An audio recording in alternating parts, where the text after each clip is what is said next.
I'd like to thank everybody for coming to the meeting tonight. We're going to open it up with a public meeting before the board meeting, and so I would like to turn it over to Dr. Valenzuela. Thank you, President Lowell. Good evening, members of the governing body, members of the community. We're going to begin this evening with a statutorily required element of today's events, which is a public hearing in regards to the fiscal year 2020-21 revised expenditure budget. And then after this hearing, I'll just note, just for clarification, that this item is on the agenda for board action this evening. So at this time, for the presentation of the revised expenditure budget, I would turn it over to my colleague, our CFO, Mrs. Lizette Huey. Good evening, Madam President, governing board members, district administration, and community. As Dr. Valenzuela mentioned tonight, I'll be presenting the 2021 December revision and comparing it to the 2021 adopted budget. And we show where we needed to make the adjustments in the budget compared to where we were at the beginning of the year compared to where we're at now. Since this is a public hearing, community members are asked to may ask questions or make any comments during the public hearing on the proposed revised 2021 budget in the chat box, and we'll review them at the end of the public hearing. So we'll go ahead and start off. In your board packet, you had the revenue control limit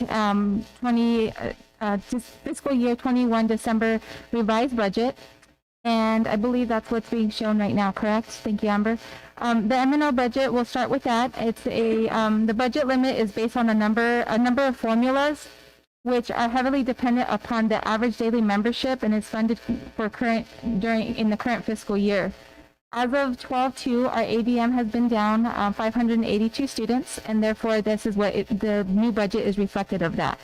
So we'll go ahead and start off with the base revenue control limit for the December revised budget. I'm proposing the $31,034,668.33. That again is based on current year ADM. The transportation revenue control limit, that formula is based on prior year ADM, and so that has remained the same. Therefore, the total revenue control limit is proposed at $33,622,681.33, which is a decrease of $3,096,505.53. Additionally, we're allowed to, for adjustments to the M&O budget. And again, I'd like to thank with a warm, sincere thank you to our community for our budget override for our M&O operations. Because it is tied to the revenue control limit in the formula, when the revenue control limit goes down, that also affects our override amount. It is up to 15% of our RCL, and therefore that's why you'll see the reduction of $390,994. Our tuition, I'm still estimating it at the same. I haven't seen any drop in enrollment, significant drop in enrollment from Continental, so we're estimating it the same. No change there. Other adjustments, we have kept the amount that we moved from DAA to M&O the same. We haven't added or decreased, so that amount still remains the same at $650,000. Additionally, there was a slight adjustment from the state for Prop 123, and that was only $329, but it was a decrease, so we have to identify that there. Additionally, for the M&O transfer to the Energy and Water Savings Fund, that again is for energy management. That amount doesn't change. Our payment's still due in April, and we have that already reserved. That comes off the top. Therefore, with our carry forward for our maintenance and operation budget limit, I'm recommending $45,868,043.33. And again, that is a decrease of $487,828.53. I would like to note that during the process of the what is called the ESG grant, the Equalization Stabilization Grant, we did actually get approved for $2.7 million. So we will be utilizing that to backfill that amount. Any questions at this time?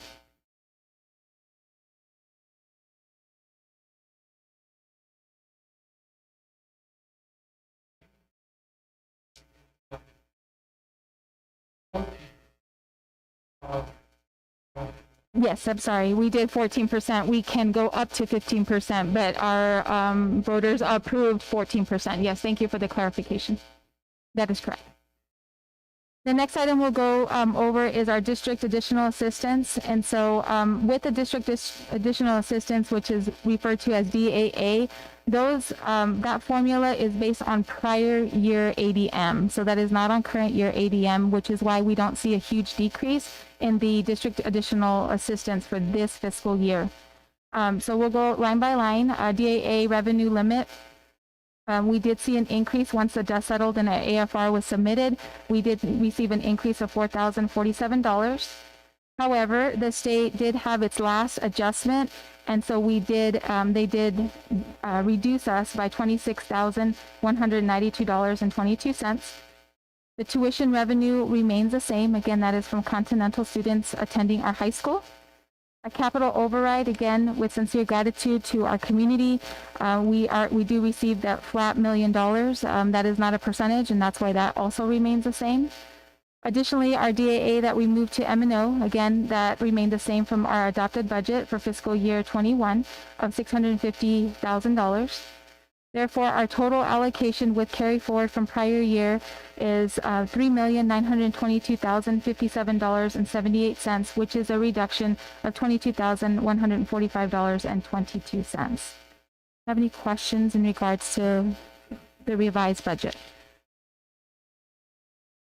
Okay.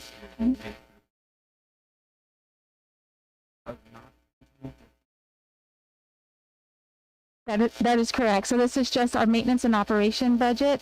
The 2.7 is a grant, a federal grant. And so with the decrease, I will be journaling those expenditures so that I can incorporate that in the federal grant. So it does not include the 2.7. That is correct. Mm-hmm. Okay, with that, I'll turn it over to Dr. Valenzuela.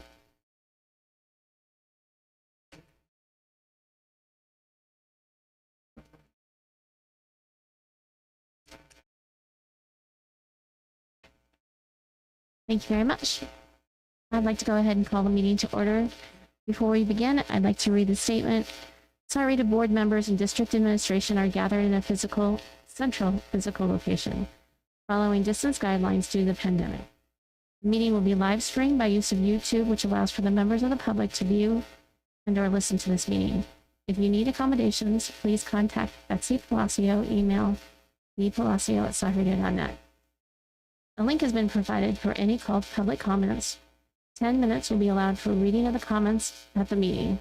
Any comments not read during the agenda item will still be entered into the public record. We will adhere to all board meeting procedures to the extent practical. An audio recording and/or draft copies of the minutes from this meeting will be available to the public.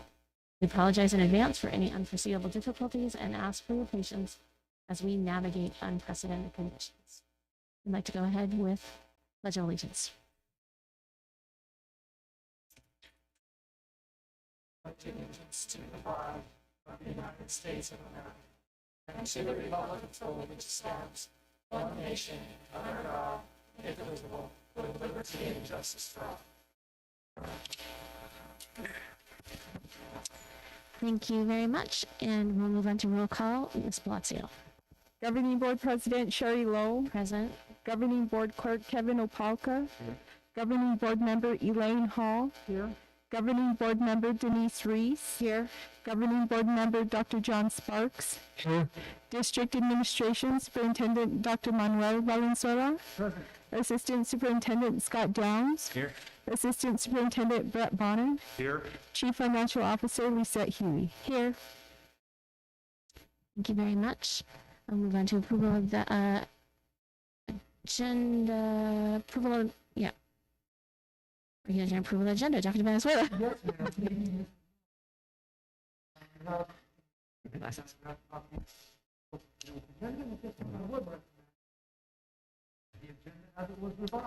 Recommendation. Do I have a motion? So moved. A motion is second. Any discussion? All those in favor? Aye. Opposed, same sign.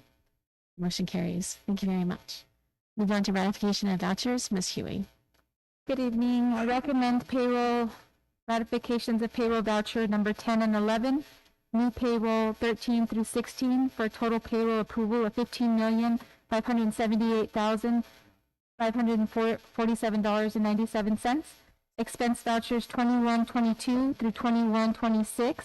Thank you. And new expense vouchers 21-29 through 21-36 for a total expense approval of 17,000,000, lots of numbers, sorry, I apologize. $17,009,276.04 and a grand total of both ratification of expense vouchers and payroll vouchers of $32,587,824.01. Thank you very much, Ms. Huey. We have a recommendation. Do I have a motion? So moved.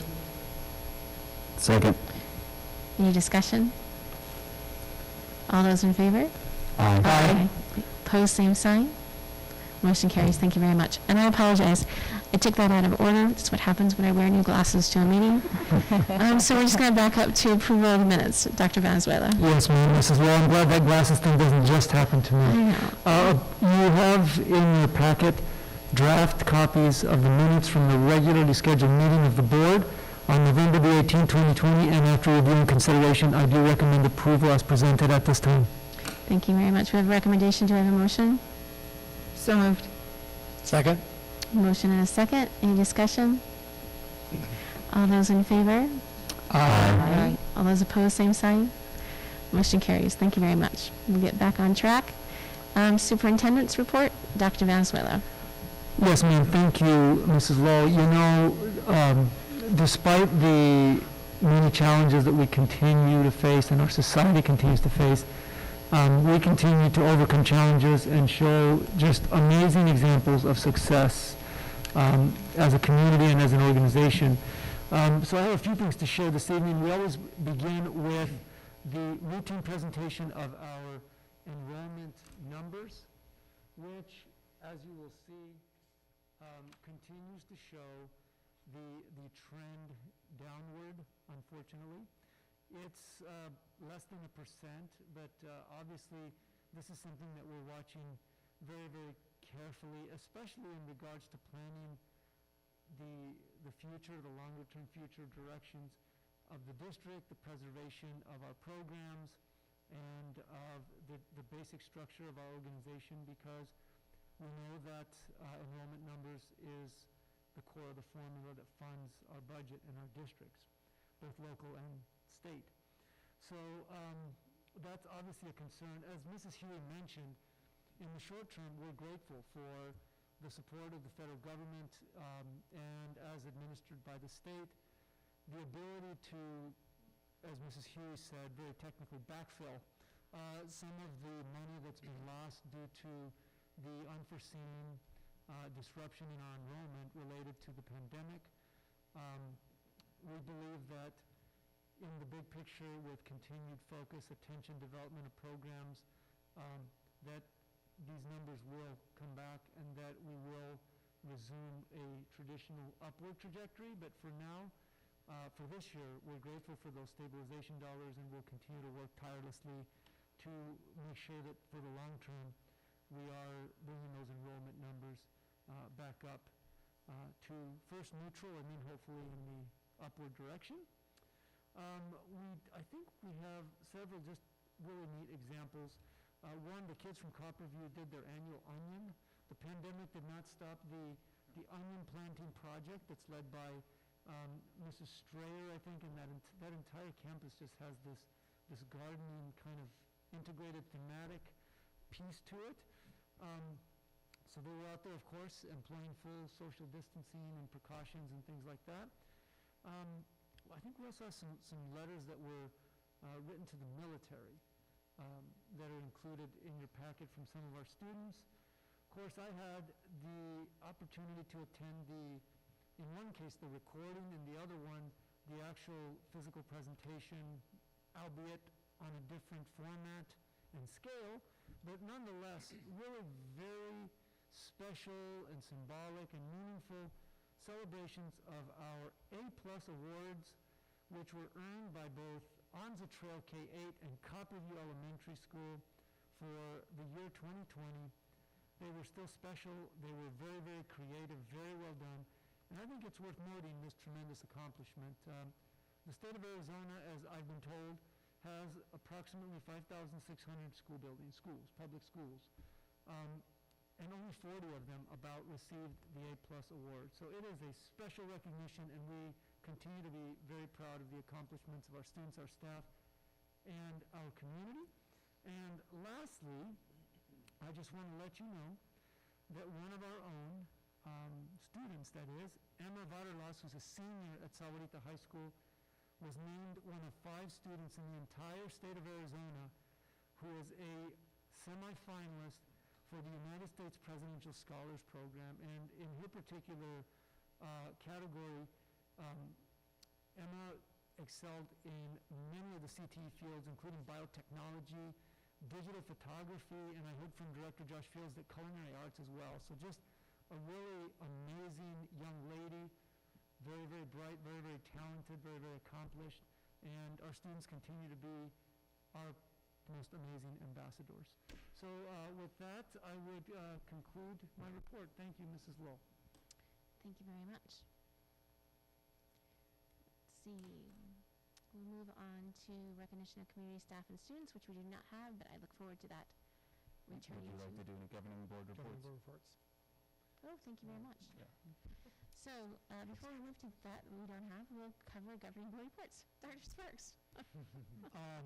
I just want to take a little moment this evening just to express not only personally, but I think for the district as a whole, my gratitude towards Elaine and her continued service. If I calculate correct, this is Elaine's last meeting, and I've known Elaine for many years now, and I appreciate her service and her commitment to her community, not only way back when we worked for the county and then worked for the district, and then served on the board for many, many years, and have filled in graciously and with poise and professionalism, and I just appreciate your time and effort. And I think today I'm grateful for that we live in a community where people are willing to serve and show that dedication and service by being consistent and even-keeled and caring about kids and placing them first. And I just appreciate your time and your work and your effort and your willingness to fill in a spot that was needed to be filled. And I'm grateful for your time and effort and appreciate it. So, other than that, I'm just grateful that every day I live in this community. Every day I see things around me where people are kind and supportive, and I tell people regularly I wouldn't live in another place and raise my children anywhere else but here because of the people that I live with. And anyway, that's all I have to share today. Thank you. Thank you very much. Ms. Reese. So I had opportunity to also attend the A+ celebration on the trail earlier this week, in addition to the dedication of the flagpole at Sahuarita High School that was done by the, I believe it was the Legion, correct? American Legion, yes, ma'am. American Legion was who put that pole in place for our baseball field.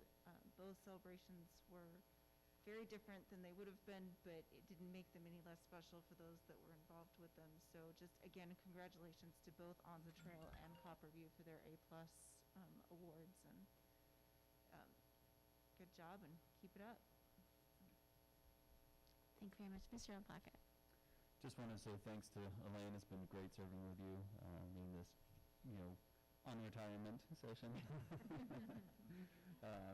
I'm also very thankful to live in the community that we live in, and all you parents out there who are struggling day to day with distance learning, hang in there.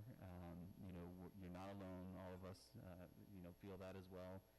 We're doing what we think is best, and we're right there with you feeling the pain. So, we really appreciate everything that everyone is doing, and to help with the continuation of the education of our kids and the community. So thank you. Thank you very much. Ms. Hall. Yeah, I'm going to say a few words tonight. Good. Thank you, John, and thank you, Kevin. And I just want to express my appreciation and my gratitude for everyone on this board, past and present, for all of the employees, the community, just for everyone. I continue to be amazed. This year has probably been one of the most challenging years that I remember in my life, actually, not just, in my time serving. And I continue to be amazed. We have 2 A+ schools this year. I'm continually seeing emails from some of our teachers and other school people talking about what they're still being able to do with students, some of the music programs and so forth, and as you showed the Onion Project. And our community members, our parents, are just so much to be commended for the support they've given us and for the input they've given us, for their willingness to work with us and to help us understand what we need to do to accommodate them. I really, the time I've spent on this board has been a highlight of my entire life. That's all I can say. I'm so grateful. And I'm still around. I mentioned to both Sherry and Betsy earlier, and Lizette, eventually we're going to get back more normal. We're going to have students on campus more. And it is my sincere hope that I will be able to come in and work with some of the teachers and still keep my hand in a little bit, because I just love this district so much. So thank all of you very much. Thank you very much. 4 years ago, I remember thinking, wait, I wanted to work with Elaine. And so I'm so grateful that I had the privilege of working with Chris Ham and then Elaine as well, finishing up the term. And thank you for being such an amazing role model to not only myself, but to so many in the community. So thank you for your service. I'd like to move on. Anything else? All right, thank you. So, recognition of community staff and students. We don't have any in the community. Yes, ma'am. This is the place. This is it. This is the place. Yeah, may I proceed, Madam President? Yes, absolutely, please. So you all just set the stage for what really is, I think, a sincere, heartfelt desire to say thank you to Mrs. Hall for her service. I think it's fair to say that for many, many years, Mrs. Hall's been a pillar of this community. I know in getting to know her as a board member and an acquaintance, I'm proud to say a friend, that she moved into the area many years ago, I think in the 70s. 1969. And has been here and has raised her family, her kids, her grandkids, her great-grandkids have gone here. She still obviously resides in the community, but the word service has always been a part of her makeup. We know that she gave her professional career in much service to the county, also to the school district in administrative service capacities, and then in retirement, she ran for the board. I think she'd been on the board already 5 or 6 years when I came to Sahuarita. I think she did for good measure about 11 more. And then thought she was leaving, but like a true public servant, when duty calls, you answer the call.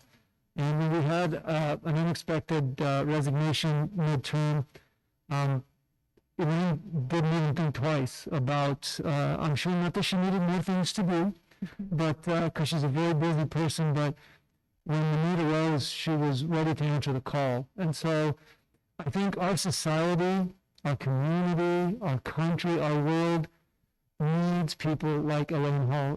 Thank you for being a great leader. Thank you for setting such a great example. And just for everything you've given to the good of this community. So Elaine, we have a little special gift for you down here.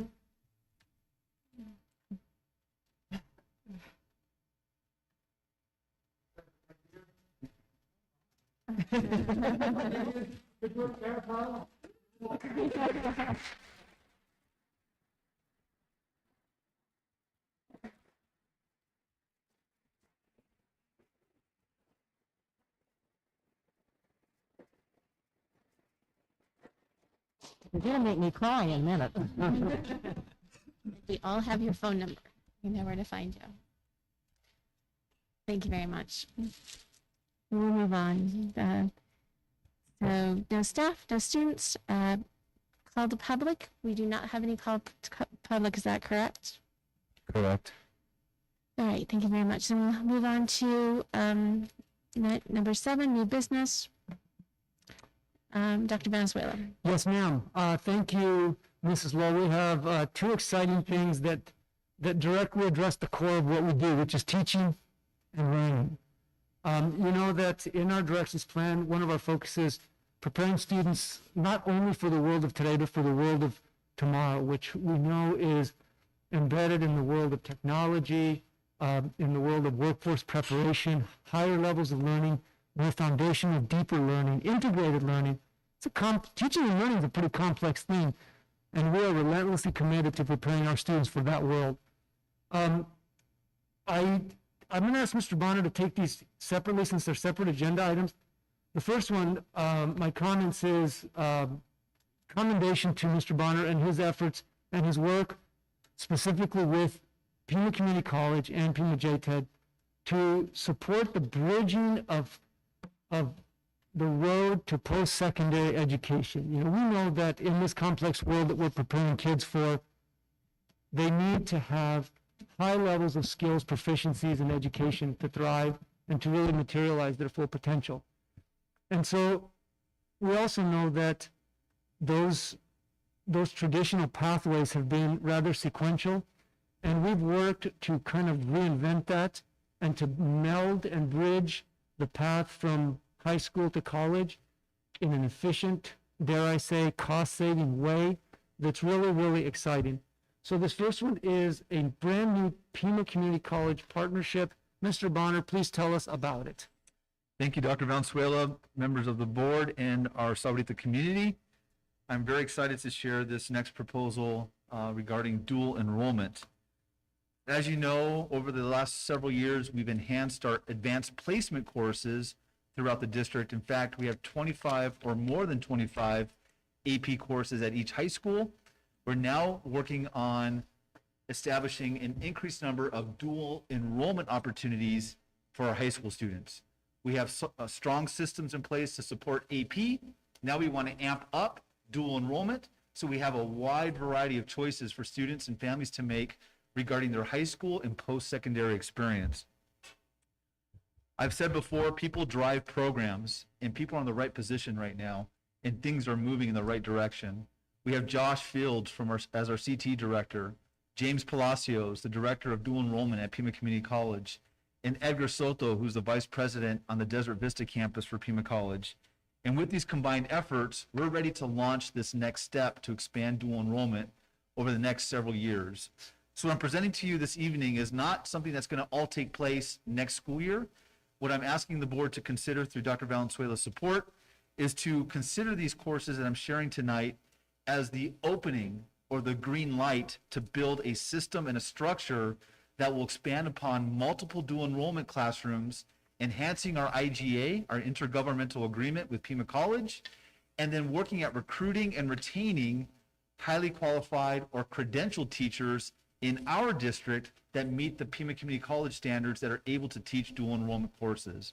And that's going to take multiple years and time, but through the approval process, we'll be able to build those systems, those structures, and start to recruit highly qualified teachers within our own community. So what I'd like to do is present a few of the courses that are being considered tonight. And the cool thing about this vision is to create a program called AJEX. And it's an abbreviation or an acronym for Arizona General Education Curriculum with an arts emphasis. The goal is to create dual enrollment courses where students can enroll starting at their sophomore year, and through their enrollment, they can work up to completing enough courses by the time they graduate to have up to an associate's degree, free of charge. And with the AJEX program and with these dual enrollment courses, they transfer to in-state universities, free of charge, all in collaboration with Pima Community College.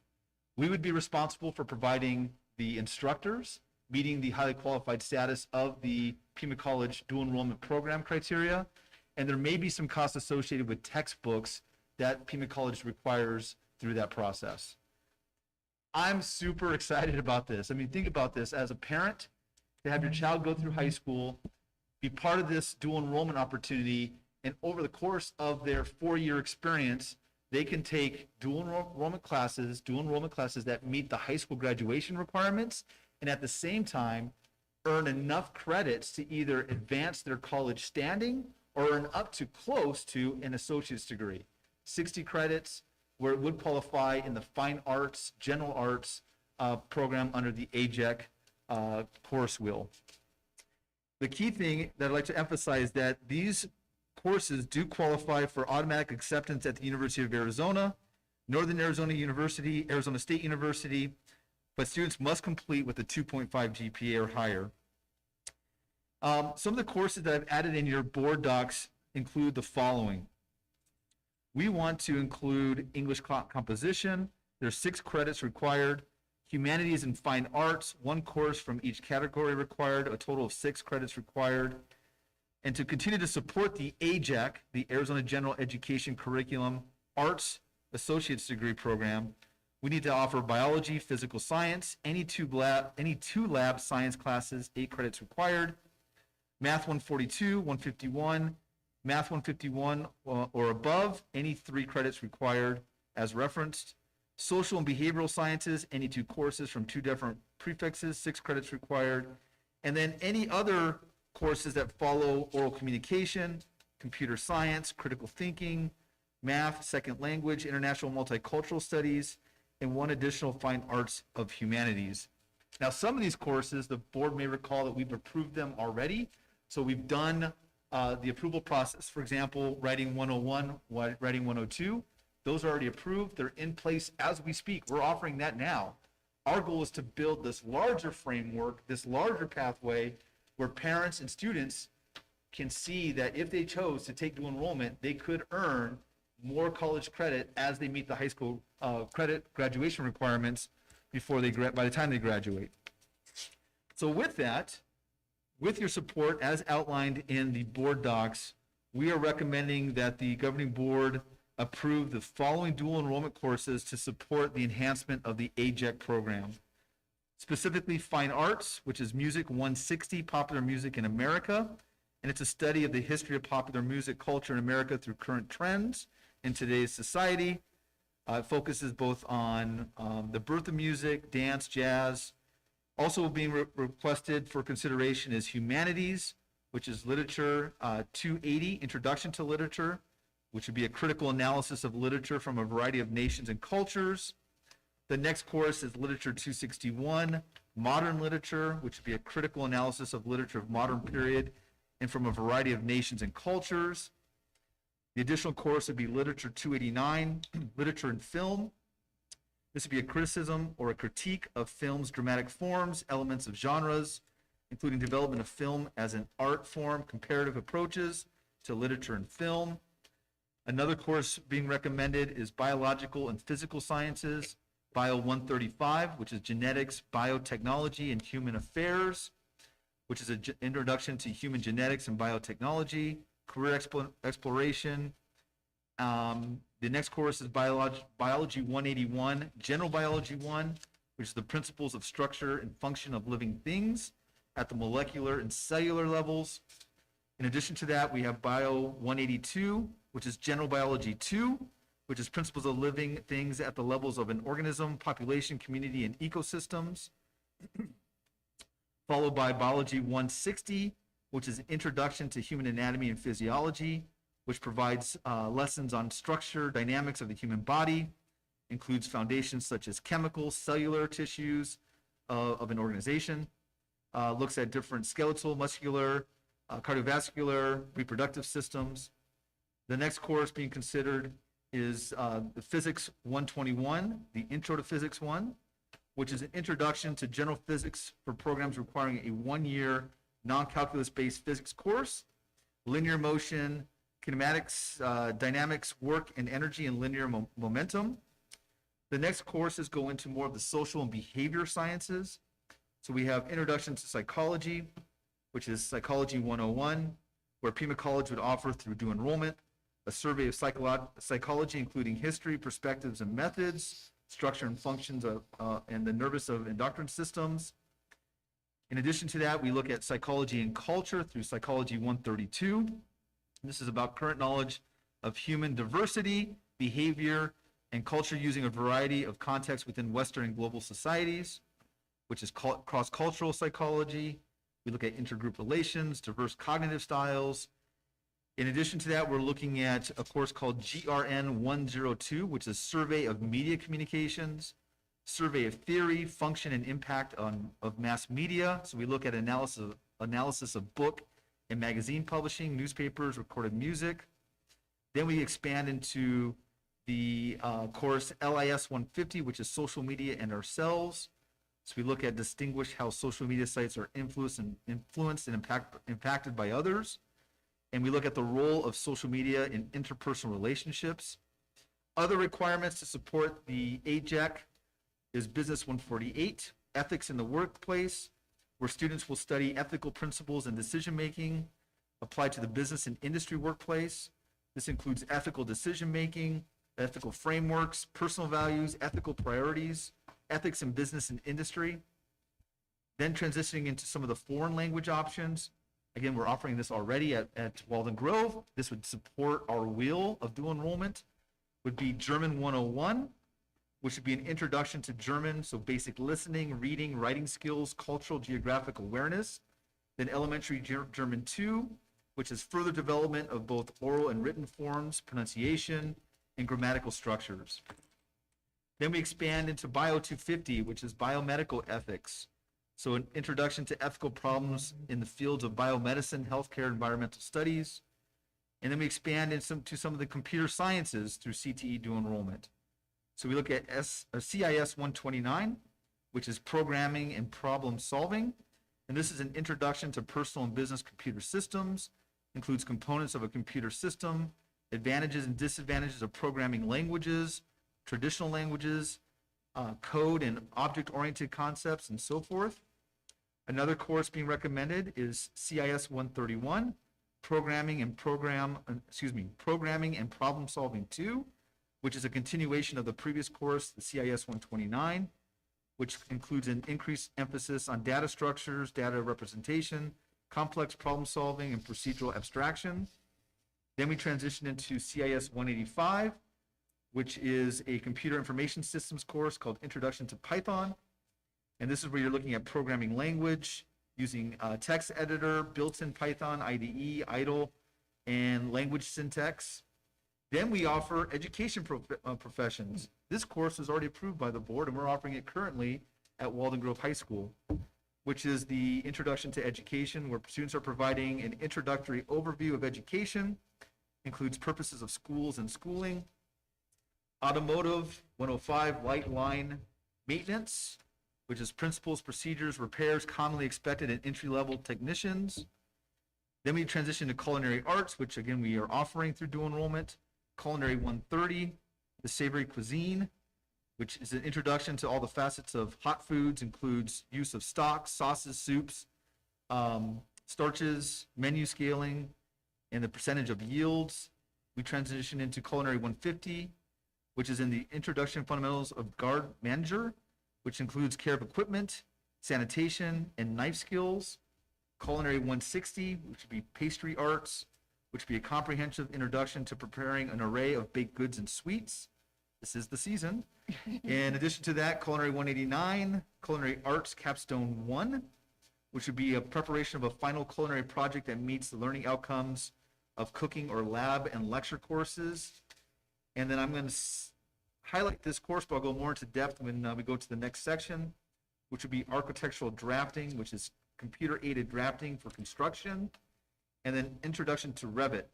And Revit is an architectural applications program, which will teach students how to access tools, build different parametric models, reference levels and views, produce drawing sheets, create 3D dimensional elements, and expand a focus on architectural drafting.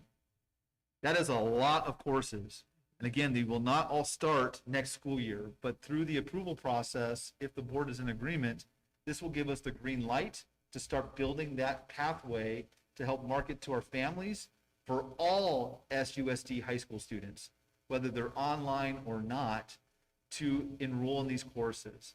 And the ultimate goal is to provide an opportunity for our students in our community to meet the high school graduation criteria and at the same time earn up to an associate's degree. If not, even if they don't reach the 60 credits or more, just to have an opportunity to earn college credit at no charge will be an option for our students.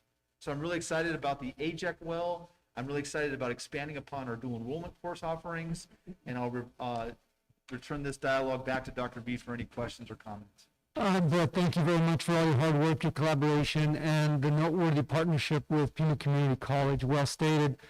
To me, the biggest takeaway from this is it's an opportunity. It's a heavy lift, but we like heavy lifts. We like doing big things.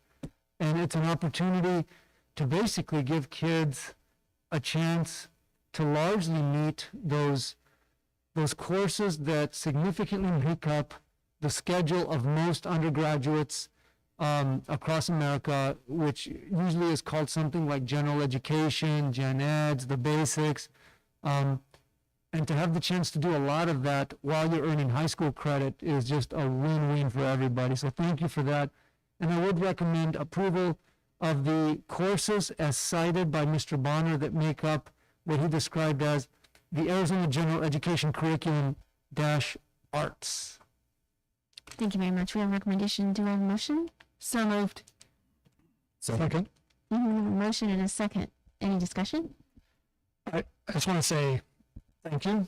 I think, dual enrollment classes are a topic that's been around a long time. I think that specifically stating that we're working to fulfill an AJAC dual enrollment program is what the community has been asking for a while. And I know we've tried many, many years to work with Pima Community College. I know we have new people there, and a lot of things have changed, and so I'm really excited about that, because the reality is I used an AJAC and transferred a bunch of credits over, and all of a sudden I was done with a bunch of school, right? Because it took them at a community college, and an AJAC is a very powerful tool for a young person to take classes and show up at a university that has a significantly higher cost, amount, and say, I'm done with these years of my degree, and I'm moving on to my next, my last two, basically. And I just think that this is, in my mind, when I look out across what we can do, this is what many people are asking for, that ability to graduate high school with first 2 years done. It's offered in many places across the country, and I'm just super, super excited. I can't portray that through my mask, but I am just elated that we're no longer talking about just a few classes. We're talking about finding a path to perform a full Arizona General Accepted Curriculum. That is a huge. I am super supportive of that, and I know there are various educators in our district that have been just clamoring for this for a long time. So, Brett, I thank you. Whatever resources you needed to get this done, I'm super grateful that you were able to, and I'm super supportive. I understand it's not going to happen tomorrow. I wish it would, but I do realize that it's a pathway, and I know I'm not alone in saying that I know there are many parents that are going to be excited about this program. Thank you. This is a big, bold goal, and we have the right people in the right places, as I referenced. The biggest hurdle still will be the certification. But again, we have the resources. We've already started canvassing our internal teachers who are either qualified or are interested in teaching dual enrollment. And now we're working on plans to help create systems to get them certified or help them guide them to obtain that certification. So Josh Fields has been surveying our teachers throughout the district. James Palacios is right there with us, guiding us through that process. Edgar Soto is opening the doors to make it easier. And it's really happening. It's working. So I get goosebumps talking about this. It's going to work. It's just going to take us some time, and this gives us the green light. Thank you very much. Any other discussion? We have a motion and a second. Move on to the vote. All those in favor? Aye. Opposed, same sign. Motion carries. Thank you very much, Dr. Valenzuela. We'll move on to item number B, new course proposals. Right, and this is also really exciting. In addition to preparing students for 21st century learning and post-secondary success, we've made it kind of part of our culture to find common ground with the economic, the workforce, and the overall identity of our community so that we're mutually helping grow our community and provide thriving opportunities for the people who live here.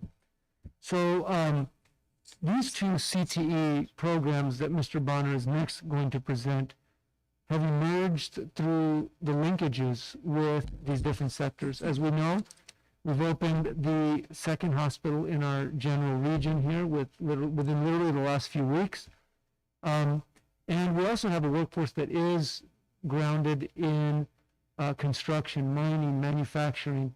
And so as you'll see when Mr. Bonner speaks, these new course proposals in CTE link very seamlessly into those directions. Mr. Bonner. Thank you, Dr. Valenzuela, Madam President, members of the board and community.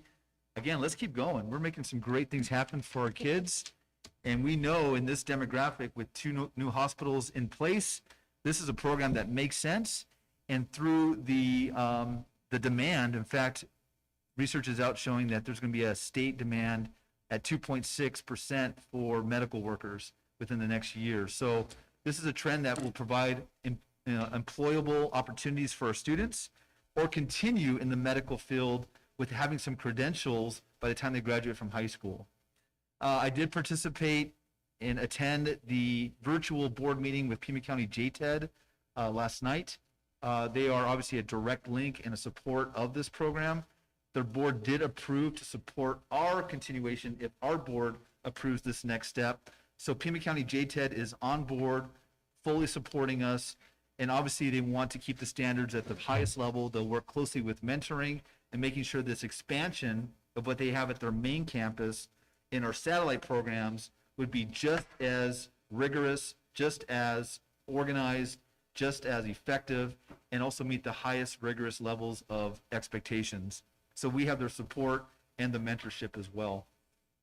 So the next course that we're, and program that we're proposing for approval is through Career Technical Education, CTE. This would be available for all high school students, regardless if they're remote or in brick and mortar. And this is through a healthcare medical assisting program. And we're still working and navigating whether to do a nursing medical assisting program or a certified nursing assistant program. But the outcome with the approval will allow us to build that pathway, working closely with Pima County JTED to establish that pathway that meets their criteria expectations, but also to work closely with our hospitals for internships and, of course, the curriculum that is aligned with the Pima County JTED expectations and the Arizona standards. The course sequence would be as follows. Year one would start off with grades 10th through 12th grade, where they would enroll in a healthcare foundations class. The primary focus in that course is specific to anatomy and physiology. And we would, again, work very closely with Pima County JTED to make sure the curriculum is aligned and we're meeting the high standards in delivery. Followed by, if we take the pathway of medical assisting, so you can see how it divides in two different pathways. If we take the medical assisting pathway, the sequence would be year two for juniors and seniors taking the course Medical Assisting 1. Year 3 would be Medical Assisting 2. If we take the other pathway of the nursing component, year 2 would be Nursing 1, followed by the Healthcare Foundations requirement. That's like the prerequisite. Then into year 3, Nursing 2. The Medical Assisting program, again, the very in-depth explanation is in your board doc. But just a very brief narrative and overview, the medical assisting program will include instruction in basic anatomy, physiology, medical terminology, medical law and ethics, patient psychology and communications, medical office procedures and clinical diagnostic examination, testing and treatment procedures.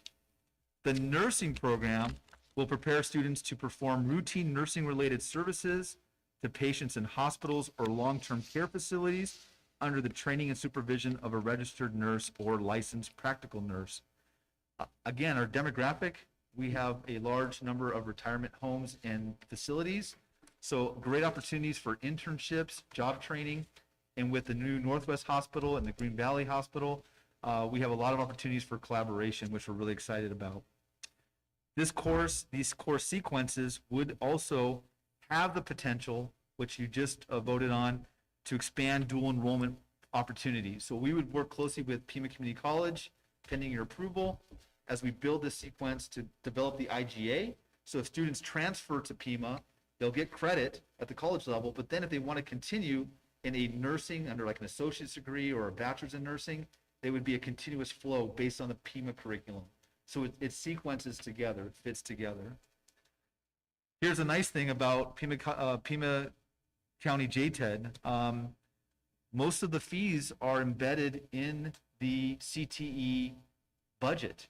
So a lot of the funds are through the grants and the CTED funds, and the cost towards students is at a minimal.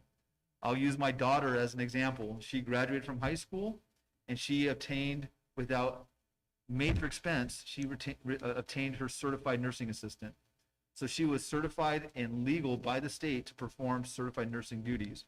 Our vision is the same for kids in our communities, to offer these programs at a minimal cost to support either direct employment opportunities or to continue their education at a post-secondary experience. I just outlined some basic supplies that would fall under our CTED budget allocation. And this would be like, for example, we're projecting $20,000 for equipment and furniture, such as hospital beds, mannequins, simulators, supplies such as gloves, scrubs, swabs, PPE. We have about $5,000 just to startup cost, an additional $5,000 for instructional aids, curriculum, and then the teacher salary, which would have to be a registered nurse, a licensed registered nurse, would come through the CTED funds as well. And again, we work very closely with Pima County JTED to make sure we're meeting all the criteria and all the expectations to support the objectives of this program. And here's the neat part, here's the outcome. So if students register and go through this program, they could obtain the following certification. They could have a CMA, which is a certified medical assistant, an RMA, which is a registered medical assistant, American Heart Association basic life support certification, certified nursing assistant, a licensed nursing assistant. So lots of opportunities that we can provide for our students. Our goal is what we call to offer programs that support completion of at least a 2-year or more of a CTE program. The ultimate goal is to get them certified. So we're really excited, and by your support, this will again hit the green light, and we're projecting the biggest expense beyond any miscellaneous things would be the traditional $20 course fee that we do with our other CTE courses. Now I'd like to just pass it back to Dr. B. Thank you, Mr. Bonner, and thank you for your vision and your resourceful collaboration with the other stakeholders in this partnership, in this case, the Pima County JTED. I am excited about this step to move our students closer to the world, the 21st century demands of our world, and to prepare them for work that involves integrating the content and really learning proficiencies and skills that will allow them to be successful. So I'm proud to recommend approval of this new CTE course proposal, specifically in the area of healthcare and also the architectural drafting. Thank you very much. We have a recommendation. Do I have a motion? So moved. Second. A motion and a second. Any discussion? I just had a quick question. The process by which the decision making which direction we're going to go, is that something that'll sort of start being ongoing in the next year or so? And then as the students who start this program with Healthcare Foundations, will that class start this year, or are we just in the process of approving and then it'll be a little slower than that, or how is it? What's the timeline? Yeah, that's a great question. So our goal is to begin the Healthcare Foundations next school year. So that'll give us a year to really map out, Yeah. working closely with Pima County JTED, hiring the right people to then identify what's the best pathway based on JTED recommendations, Pima County JTED recommendations, based on the teaching certifications on who we can hire, Yeah. and then also working with our industry partners, both hospitals and the retirement facilities or housing nursing facilities. Okay. So next year, Foundations, housed at both high schools and available for students that are online as well. And then really launching into that more specific program, hopefully, our goal is within that next year. Perfect. I failed to mention just the architectural drafting component, just so you're aware. This would be a continuation of our construction program. Available, it's housed at Sahuarita High School, but the architectural drafting course will be available for all of our high school students. And we'll start off next year, pending board approval, full-time virtual, just to get launched. And part of it is just to get it up and running. We already have the current staffing, Adrian Morales, He's gone through some training, some additional support, and the projected number count, we're targeting 30 students. And that'll be the first level, would be opening the architectural design level 1, and it will be full-time virtual. Then we want to expand and build to then offer drafting 2, drafting 3, and that will be brick and mortar, actual instruction, and continue to collaborate with Pima College through their dual enrollment. There are some costs associated with that, and we'll continue to work with CTED funds, but some of the costs for the virtual will be reduced because everything will be displayed virtually. But we'll have some time over the next year to build our capacity to offer these classes in brick and mortar. And this is really exciting as well. We'll follow the curriculum through Pima County JTED and the CTE curriculum. And we're really excited to expand this to our construction and our architectural drafting components within our district. So I had one additional question on that one. Is the hope to bring the architectural drafting 1 back to brick and mortar in addition to online at some point in the future? Yes. Okay. Thank you very much. We have a motion and a second. Any further discussion? We'll move on to the vote. Do we need to amend the approval since that was presented afterward? So move to approve both sets of courses, the healthcare and the architectural courses. Yes. Yes, sir, Mr. Parker, I believe that's how I made the recommendation. Mr. Bonner, I think, noted that he had more information to add, so he just interjected it in the clarifying points. Okay. So we're good. Yes, we're fine. All those in favor? Aye. Opposed, same sign. Motion carries. Thank you very much. Dr. Valenzuela, we'll move on to new business. Item number A, School Facilities Board Capital Plan. We have a lot of business to discuss, and it is informative and I think encouraging. The School Facilities Board has been a part of the Sahuarita School District for many years. It was one of the first terms that I heard about from my predecessor, Dr. J. St. John, many years ago. And of course, this was part of an attempt by the state to equalize the funding of facilities.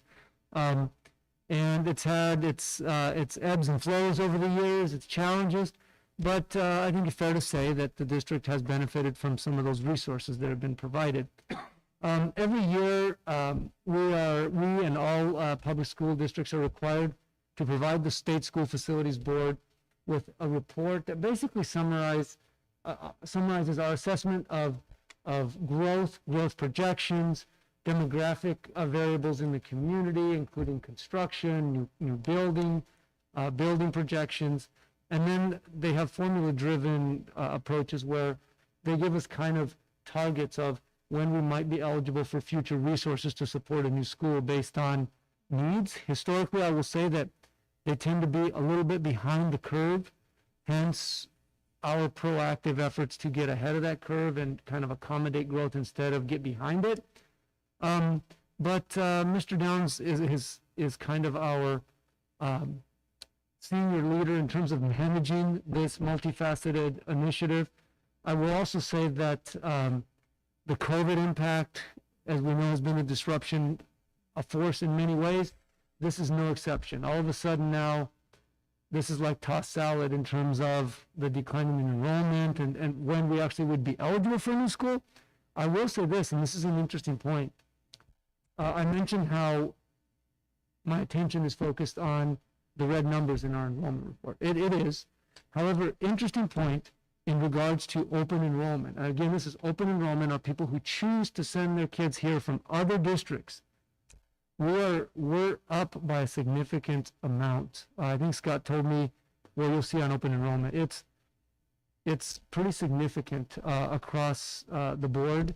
And to me, it's obviously we have to make sure we have capacity, which we've always done, but it does suggest that there is a sign that this community and this district is an attractive destination for people, and they show their support through their actions. So with that, I turn it over to Mr. Downs for a presentation summary, and then I'll ask you to approve this item, the SFB capital plan, so that we can get it signed and sent back to the SFB. Mr. Downs. Thank you, Dr. Valenzuela. And that is just in fact true. This report that I do is basically a mathematical calculation of the district's interpretation of the trajectory of that enrollment over the next several years, in fact, about 10 years. The difficulty, as Dr. Valenzuela said, is this year's kind of an anomaly.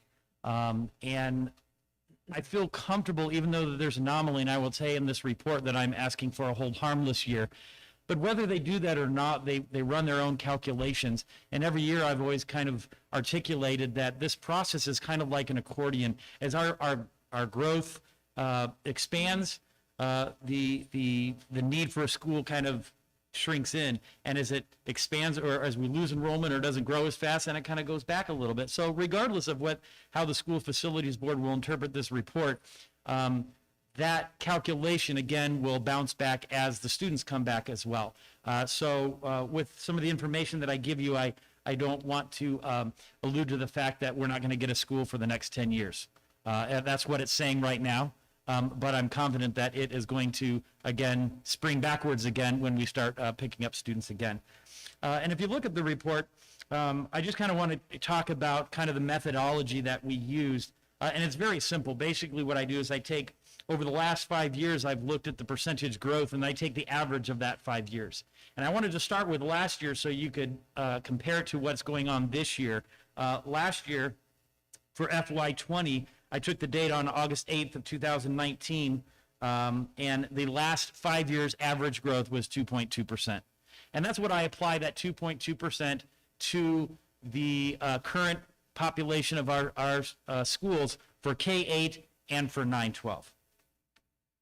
The next slide for the methodology used for the analysis is basically what I just said. We take the last 5 years.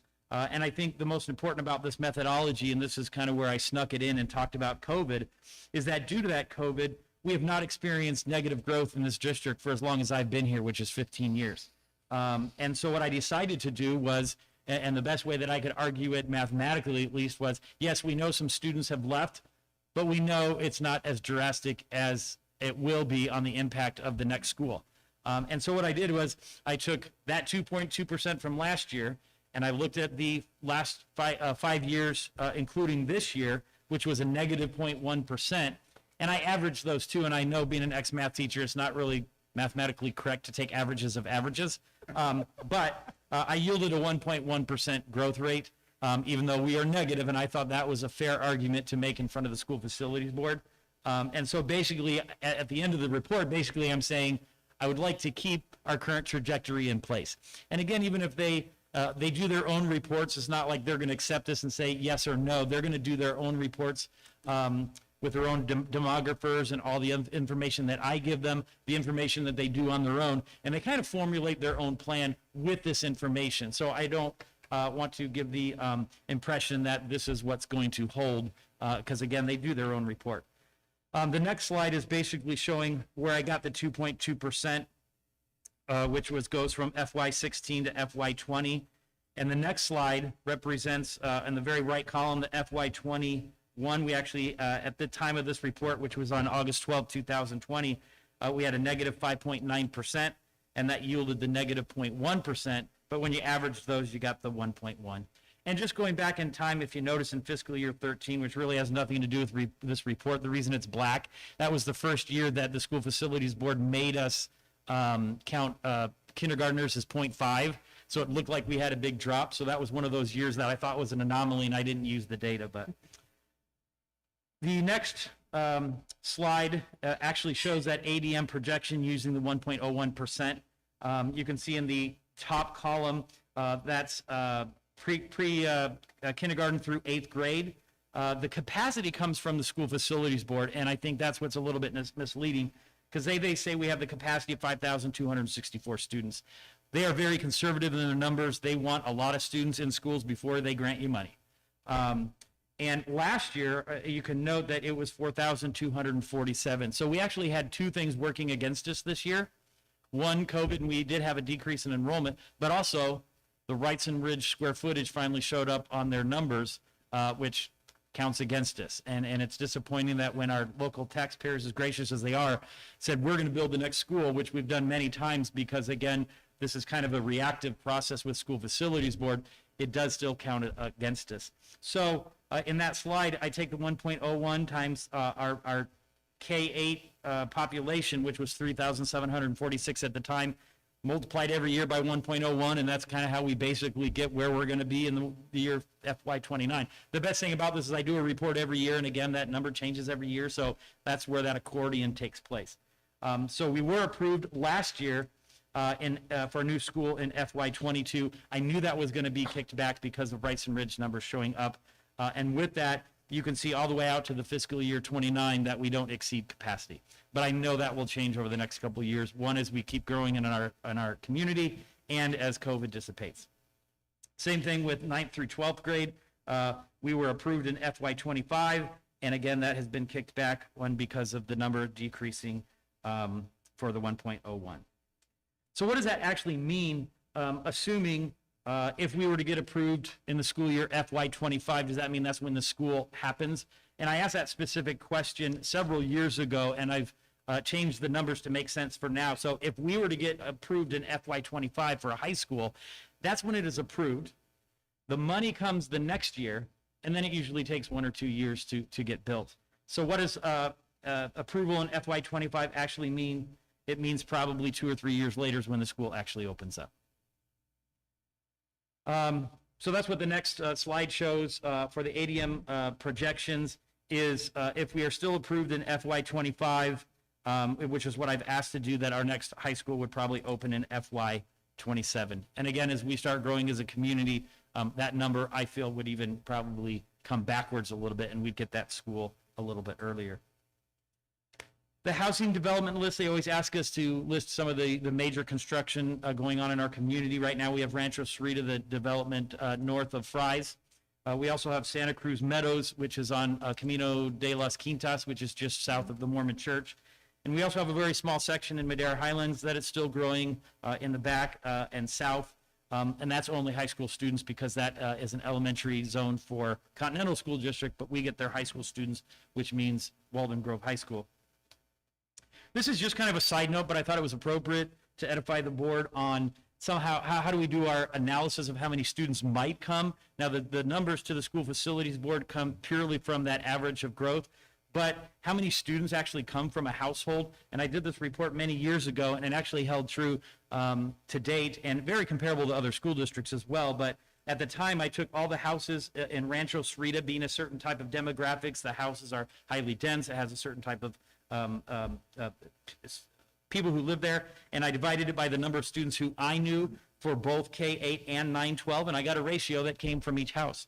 I did that same thing for La Cañada and north and south of Walmart, and I did it for Madera Highlands as well, which was the high school only, and you can see the ratios that come from those areas. The next slide, which basically shows Rancho Sahuarita and the neighborhood south or north of Fry's, with the 514 homes that were slated to go there. I know applying those ratios that we get about 216 students, K-8 out of that location, and about 74 high school kids. In Santa Cruz Meadows, again, just south of the Mormon Church and on Camino de las Quintas, for those 85 homes, who would produce about 36 K-8 and 12 high school students. And in Madera Highlands, the new development going in there, which is high school only, would produce about 17 high school students for Walden Grove High School. The open enrollment that Dr. Valenzuela has already articulated about. I wanted to show the last year's number of 2019 and 2020, and I thank Laura Blanco for pulling these numbers for me. You can see the open enrollment. This is not internal. Somebody in the Sahuarita Unified School District wants to go to another school within our own boundaries. These are out true open enrollment, and you can see the school districts that they come from. And I think it's very notable, if you notice, every single one of those have almost doubled. TUSD went from 53 to 103. Marana, Flowing Wells, pretty same. Amphi lost by 2 students, but Sunnyside went from 25 to 57. Vale from 11 to 20. Continental from 49 to 101. And Santa Cruz 14 to 30. Almost every single one of those doubled, which means I think we're doing something right.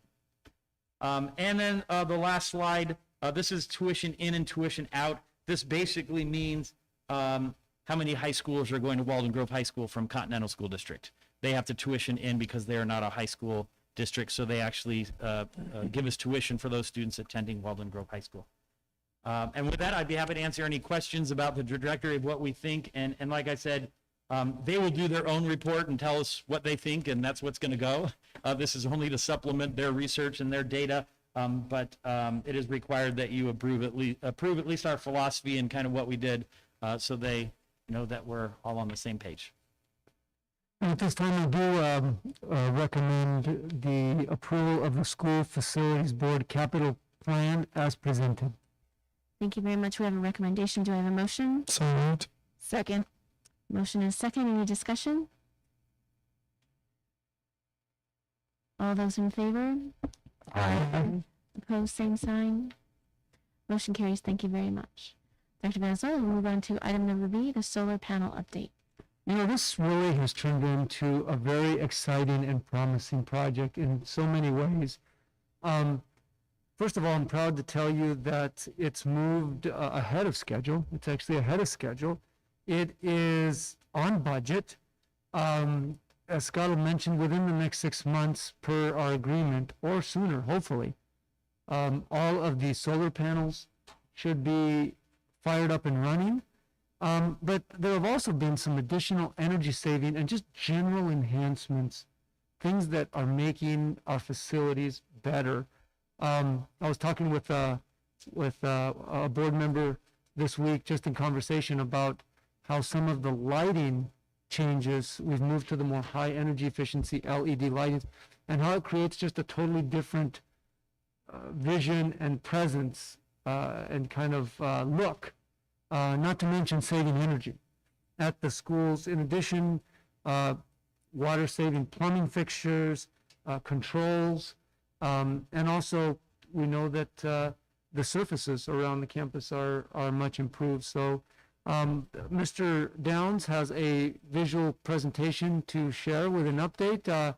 No action on this one, just hopefully encouraging information, right, Mr. Downs? Yes, sir. Thank you, Dr. Valenzuela. And I wanted to start with a video, and I want to thank Mr. Boone and Miss Amber Woods for putting it together. I didn't want to go out and take a bunch of still shots because every single one would have looked the same, and I thought it would be more interesting. I have about a 1-minute video that just shows an aerial depiction of what's going on at every school. So with that, Mrs. Woods, if you wouldn't mind playing that 1-minute video, and I'll start my report right after that.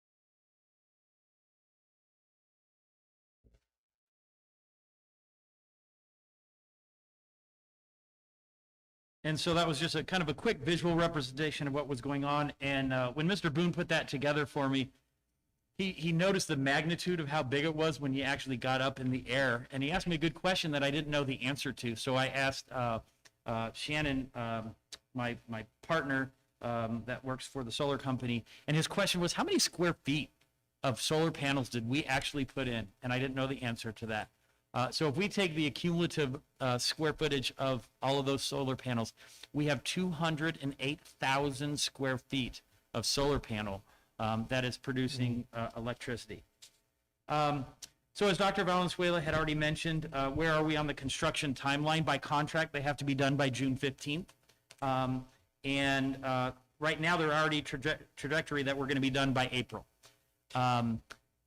Our payments, if you will, on our loan that will be paid for this, we don't start paying till next year. So anything that we produce before June 15th is kind of like extra money in the bank.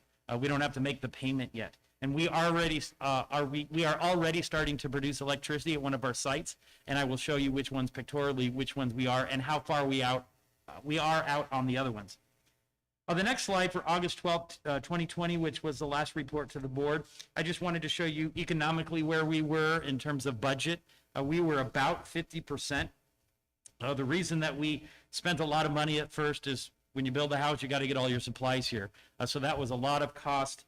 In fact, $4.1 million just on the solar panels themselves and getting all the electrical in place.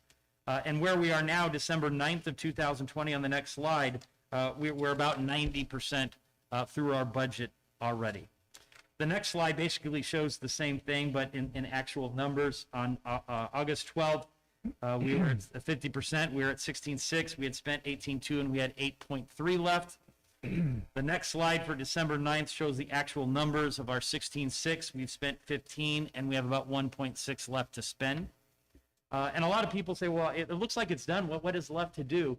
And I always kind of describe it as like building a house. Once you build the frame, you don't see what's inside. Well, all of our solar panels are up, but they're doing a lot of work connecting all the electrical lines and everything to get it running, because once they put it up, people think it's already producing. So they're still working on that, and that's why there's a little bit of expense left. This is the good slide. It's the completion per site. This really tells you kind of where we are on each aspect of the program. And again, this is more than just solar, because we put in water efficiency toilets, we put in LED lighting. We have Orchestrate, which is kind of like the computer management system that operates everything and makes sure it's working effectively, and it runs data and runs reports, make sure that it's doing what it's supposed to do. And I put everything in green, which is 100% done, so anything that's left is in black. And you can see almost all the water is 100% correct, or done. We've done some actual bonus, and all of our asphalt is done. That was underneath the solar panels. As we dug them up, we had to replace them. And I think the last slide, I think, is the most telling, because it kind of tells us where are we actually in producing electricity. And so I've color-coded it in the upper left-hand corner, although Sopri is not above Rancho Sahuarita, but Sopri is 100 complete done. It is already producing electricity, and anything that we're producing is kind of, like I said, money in the bank. The next colors are green, which is Walden Grove High School. It should be producing in about a month. And all these numbers are actually conservative. When I spoke with Shannon, they're very conservative, so they don't overpromise everything, and that's why they say by April. They feel even more confident than these numbers, but again, they wanted to be conservative. The next ones are the yellows, which is basically Wrightson Ridge, Copperview, and the center of main campus. And then the last ones that we'll be producing, again, probably by about April, would be Anza, Sahuarita High School, and Sahuarita Primary School. And with that, I'd be happy to answer any questions that you guys might have. What does it mean for the mechanical over at Sahuarita High School? It says 100%, but then it says equipment on order. We have some equipment we're going to store or something. Yeah, some of it was the batteries that we had to order. Like the infrastructure was in, but we still had to order some last components, because when we designed Anza, they had realized it wasn't going to produce as much as they thought. They had to change the design. So we had to kind of change some of the things that were going on. So we still had some things on order. But technically, the infrastructure is all there. Yeah, I know that everything looks great. You know, parking underneath them when we come in here. The lights are on this time. Last time I came in, they weren't on. You know, the lights at Anza in the front parking lot. Totally different view. You know, totally different look to the school. Really makes it look fresh, modern. You know, it's a great project. I'm glad we're doing it. I'm glad that we were able to leverage the solar with all of the other added benefits and savings that we're doing out there. So really, really excited about this project.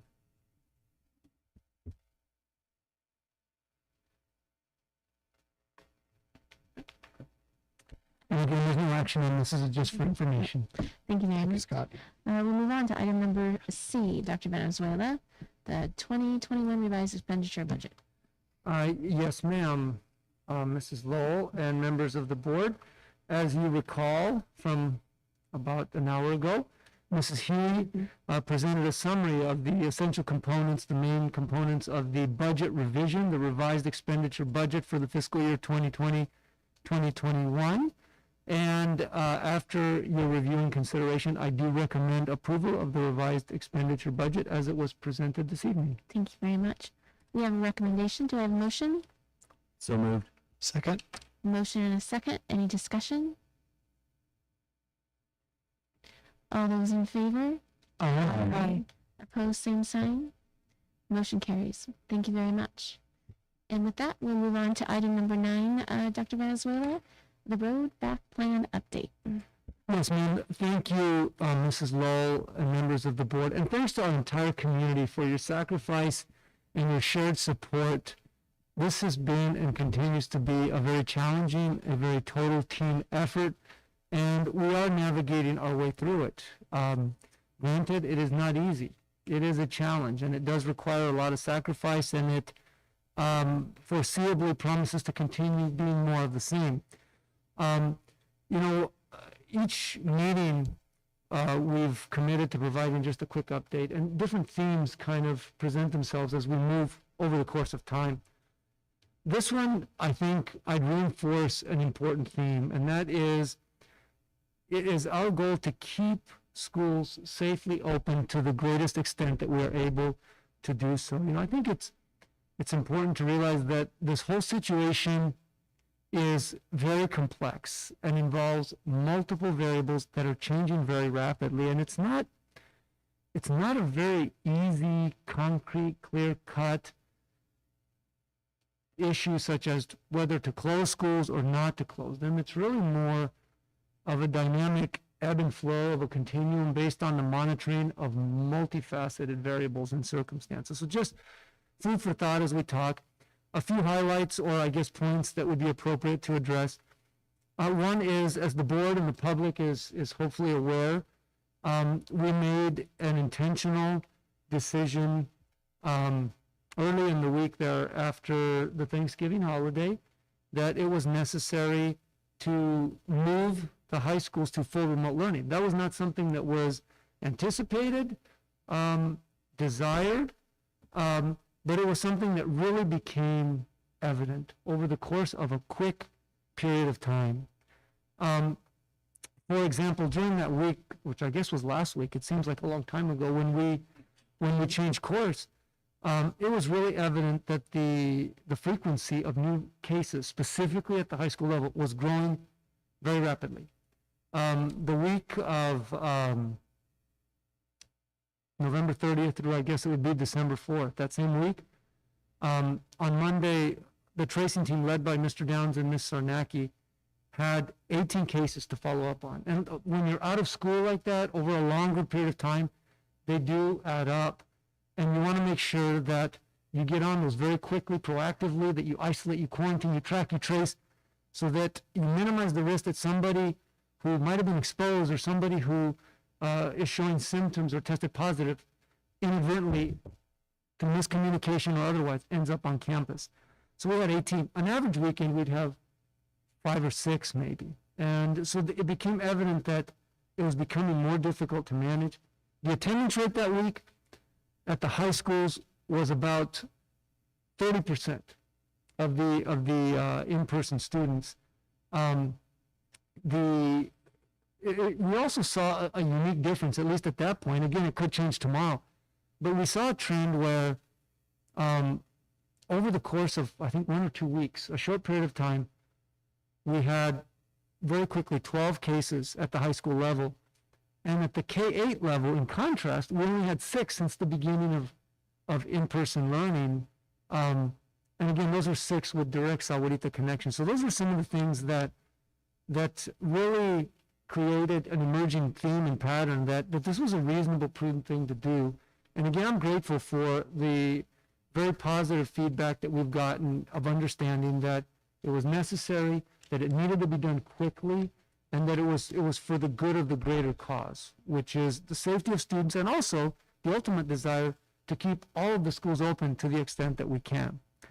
Currently, of course, we're all looking for the holidays, and we know that based on the feedback that we've gotten from a lot of the public health authorities, I think it's fair to say local, state, and probably federal, there seems to be this agreement that the holiday seasons are not favorable to the things that potentially contribute to problems. That the idea where people are going to be gathering in households, multifamilies, and that mixing is potentially problematic. So we're focusing on just being proactive, talking to the county health, evaluating what strategies we might do to mitigate this risk so that, again, the ultimate goal is in-person learning, foreseeably hybrid for now, but eventually the goal is full in-person learning.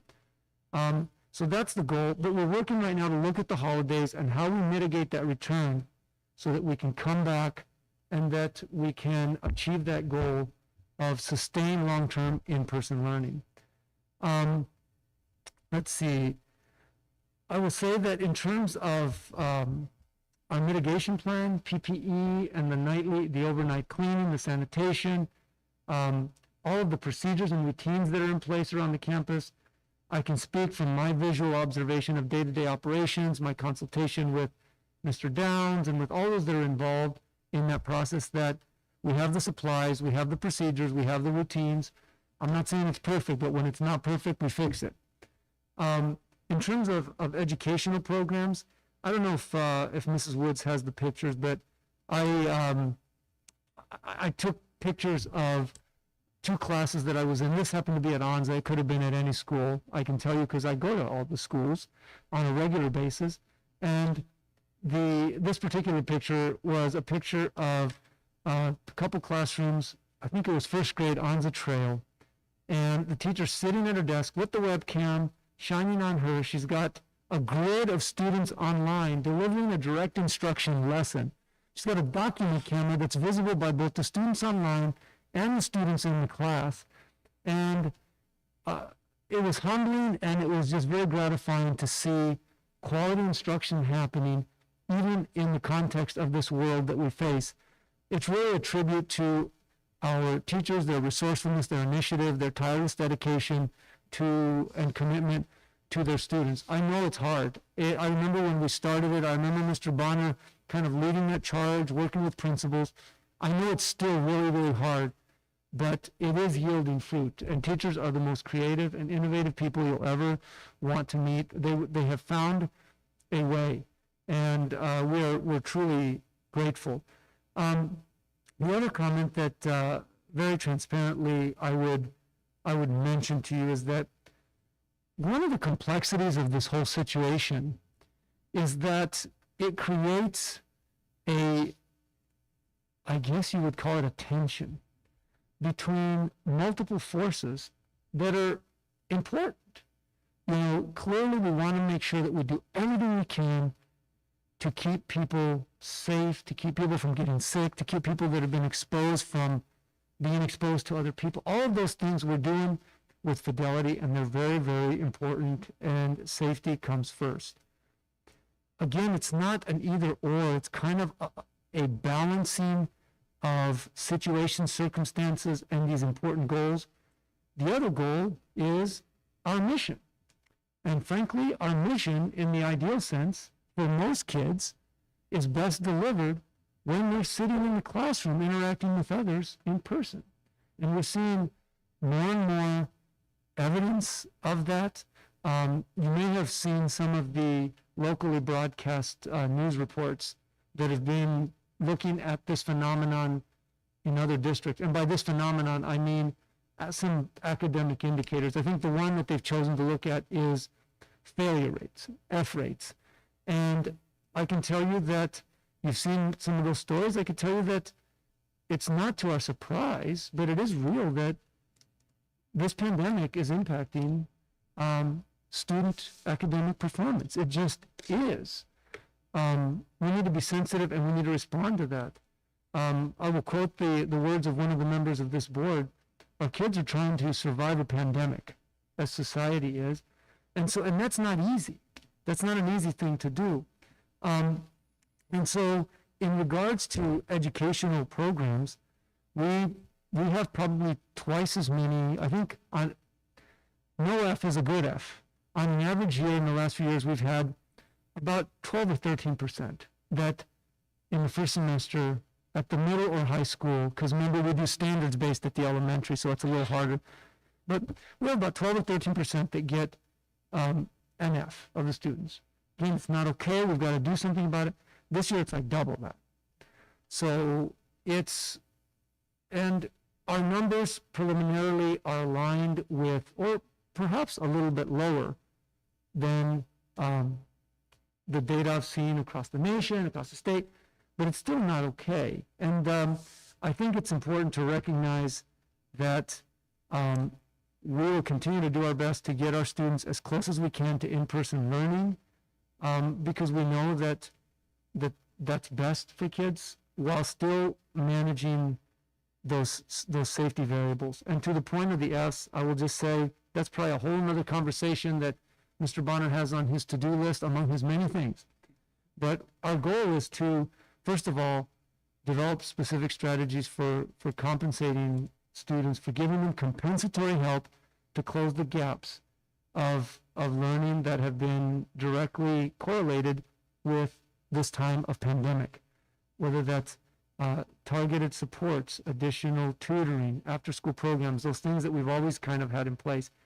The other thing is we're striving to accommodate, as we close this semester, looking for ways to communicate, to involve, to provide accommodation so that students can be accountable, because it's important that they be accountable, but that they have some kind of flexibility, consideration, opportunities to show that they've mastered the work, to make up assignments, to demonstrate mastery in other ways, to make up tests where possible, and just to give them every opportunity to be successful as we work through these very complex, multifaceted issues. And I guess if nothing else, that's my message, is these issues are not simple, and they don't have easy solutions. And our goal is focus on safety. We care about people, we care about their well-being, we are relentlessly committed to that. And while we are doing that, we're striving to move as close as we can to the ideal model of instruction to the extent that we can, when we can, as soon as we can. And we'll continue to strive to do that. And I believe that's what I have for the rollback report this evening. I would be glad to answer any questions that you may have. Thank you very much. Any questions? So maybe a question, but also just a general comment of what I've seen and experienced. I know from a personal perspective, this has weighed pretty heavily on me over the last few weeks, as I know it has on everybody sitting in this room. And I, in my professional life, I have seen a significant uptick in the impact on adolescents in particular in our society, whether that be in-person school, out-of-person school, hybrid, online only, and the impact that's had not only here in our school district, but across our community, across the valley, and in our state. And I think I appreciate the constant effort to find that ideal and to do what we can to not only serve students at the highest level possible, but be protective of those that we serve and also serve those children within our, district. And I really try and make a lot of effort to not look at the world when I sit in this chair in particular through my own personal lens, because my lens is a very myopic viewpoint, and the world is much broader, much more gray, much more less delineated than it may be in my world. And I think my biggest concerns is kind of going into this holiday season and this change and the move back into online for high schools, is, how are we serving those children that are at risk and at need? And that could be everybody. And that's a pretty broad spectrum right now. It's not a small number. And I think that's the thing that gives me the most kind of pause and worry, is that are we doing everything we can to help those children succeed, to correct as much as possible? You can't force action at some level, but that we can do that, help those children to succeed. And I think I'm going to have to at some level look through the world a little bit and through my lens. I'm the father of 4 children in the district, and I think they're all in junior high and high school currently. I just recently left the world of elementary school, and I'm now just in junior high and high school. And I think we have about 400 teachers, and about half of those would be junior high and high school. Is that a pretty good effort number? It's a good round estimate. So I have 4 children. That means I have 24 teachers. I have a view into about 12% of the teachers that serve our junior high and high school population. And well, that's not a huge number. It's a pretty good slice of what I see every day. And when I have these concerns and worries, and I realize that it's not perfect. There are those that are struggling and things that are difficult, or people that are having issues. But I look at my own children and those 24 teachers, and I can say without exception, I have seen grace and kindness and a consistent effort to help my children succeed. Someone wrote me an email earlier in the year saying that I didn't know what it was like to have children crying at home. Well, that's incorrect. I do. And I'm not saying that in a negative way. I'm just saying that I think I understand. I see it in my own children. But I think the reason I'm saying this right now is that I'm grateful.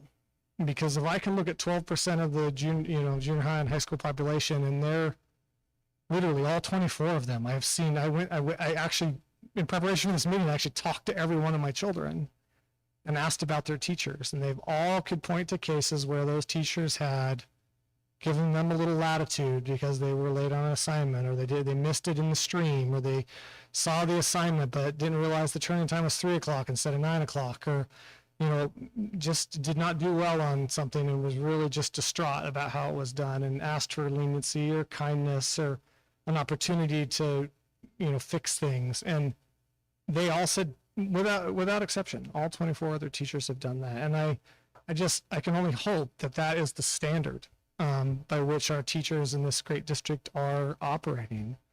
And I have a pretty high confidence level that while we're not perfect, it's probably pretty close, because we consistently see amazing efforts from our teachers, from our support staff, from our administrators. And so I'm sorry I took up some time and got on a soapbox here. I apologize. I'm taking up time, but I think as we talk about this road back, I am just grateful that while not perfect, we keep pushing forward to do what we can to maintain consistency and to allow as much level of interaction as possible, to maintain safety at a level that's as best as we can do. And while not perfect, I am truly grateful from that. So I'm going to pull back out of my own viewpoint of 24 teachers, but that's a pretty good number. And I know there's other families that have more teachers than I do. So, but I'm just grateful. And so I guess if I could say one thing, is I hope that does truly permeate, as I hope it does across the district, that there's just an abundance of, we're not talking about just giving things away. We're talking about giving opportunities, and not one that I've seen has been, oh, here it is, it's free. They have still to put the effort in and make that change. But I just appreciate that. And I'm sorry I took everybody's time, but I just wanted to say that. And I think I'm grateful. And I hope that my feelings are permeate, that's what is happening across the district for every child. So thank you. Thank you very much. Any other questions or comments? I think I saw Mr. Bonner sticking his hand up like he wanted to say something. Mr. Bonner? Thank you, Dr. Valenzuela, Dr. Sparks, members of the board. Thank you for recognizing the efforts of our teachers to go above and beyond to stay connected with our families and our students during a time that we feel so disconnected. So I really appreciate that acknowledgement and recognition. I would just like to respond to the aspect of the social emotional piece, which I carry heavily as well, as a need and in the significance of importance. Working with the Better Together Coalition, working with our school counselors, working with Dr. Mahoney, working with some of our community partners that provide social emotional support, such as Dr. Ballard. We've updated a list of current resources that are local, that are either free or a reduced cost to help any of our families and our students that may be struggling or dealing with social emotional issues. That list will be sent out within this week before winter break, using both email and social media. So Amber, myself, Joy Cunningham, our district social worker, Better Together, and our Better Together partners have updated what's available, and those resources will be sent out within the next few days. Thank you very much. I did have one quick question on the 2 high school closures, though. Are the doors are still open for those students who need a safe place to be during this time, correct? Thank you, Mrs. Reese. Not only in accordance with Executive Order 51, I believe, of Governor Doug Ducey, but just in congruence with our value and commitment to service and support. The answer to that is absolutely yes. Thank you for allowing us to clarify that. Mr. Apaka? Yeah, I was kind of remembering and reminiscing of high school and being a counselor or an office aide and picking up attendance Scantron sheets and as I was filling in my students, my kids' attendance, daily, going, man, I thought I'd stopped doing this 20 plus years ago, and so parents, we're right there with you. Having to remind kids, did you get your assignments in on time? Did you look and see all the classwork? Did you remember that this was it? Yes, we're probably having to do it more than we've ever had to do it before, because you don't have that in-person reminder from the teachers every day. We're there, we feel it, we commiserate, we appreciate everything that our teachers do on a daily basis, everything that you parents and community members do to support our kids. And we are all hoping that this comes to an end sooner rather than later. So there is light at the end of the tunnel, and just stick with us. We'll get there. Thank you very much. I also like to thank you for sharing that, the picture of when you were in the classroom with the teacher. That, to me, just told such an amazing story of, with the kids online, the kids in the classroom, cameras, everything was going right, and just how much that means to all the kids. So I really appreciated that update. Thank you very much.